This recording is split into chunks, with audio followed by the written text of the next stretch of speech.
சாமி கும்பிடா. முருகருக்கு அரோகரா சொல்லு. அரோகரா. முருகருக்கு அரோகரா. முருகருக்கு அரோகரா. முருகனுக்கு அரோகரா. திருத்தணி முருகருக்கு அரோகரா. திருத்தணி முருகருக்கு அரோகரா. பாத்தீங்களா, எனக்கு அரோகரா போடுறாரு எங்க வீட்டுக்காரு. ஏதோ பிளான்ல தாங்க இருக்காரு. முருகனுக்கு அரோகரா. திருத்தணி முருகனுக்கு அரோகரா. கையை கூப்புங்க. முருகருக்கு அரோகரா. 2 கை. ஐயா, நான் சொல்லி கொடுத்து செய்வீங்களா? திருத்தணி முருகனுக்கு வெரி குட், சூப்பர். இங்கே பாருங்க, பிரதீக்ஷா 2 கையும் கூப்பி அழகாக, குழந்தைங்க கூட 2 கையும் கூப்பி அரோகரா சொல்லுது. பெரியவங்களுக்கு தெரிய மாட்டேங்குதுங்க. எங்கள் வீட்டுக்கார் 1 கையை கூப்பி அரோகரா சொல்கிறாரு முருகருக்கு. பார்த்தீங்களா, எல்லா குட்டீஸும் அழகாக அரோகரா சொல்லியாச்சு. இதோ திருத்தணி முருகர் கோயில். இதுலேருந்தே தெரிஞ்சிட்டு இருப்பீங்க நாங்கள் எந்த கோவிலில் இருக்கோன்னு. க்ரௌடு பாருங்கள், பார்க்கிங் ஏரியா செம்ம ஃபுல்லு. அன்றைக்கி ஈவினிங் டைமு பயங்கர ஃபுல்லாக இருந்தது.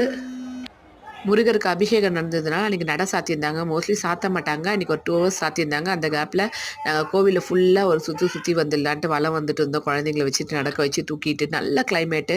இங்கே பாருங்கள், கோபுரம் தெரியுது, கலசம் தெரியுது. பரிஷித் ஜாலியாக என்ஜாய் பண்ணிட்டு வராரு.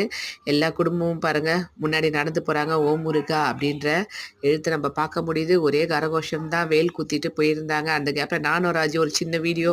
இங்கே பாருங்கள், இது படிக்கட்டு ஏறி நடந்து வர பாதைங்க. அது அகாண்டம் இப்போ நம்ம பார்க்குறோம். கோவிலில் பாதி சுற்றி வந்தாச்சு. அகாண்டத்தில் எல்லாரும் கற்பூரம் ஏற்றிட்டு விழுந்து கும்பிட்டுட்டு சாமி கும்பிட்டு வந்தாங்க. நல்ல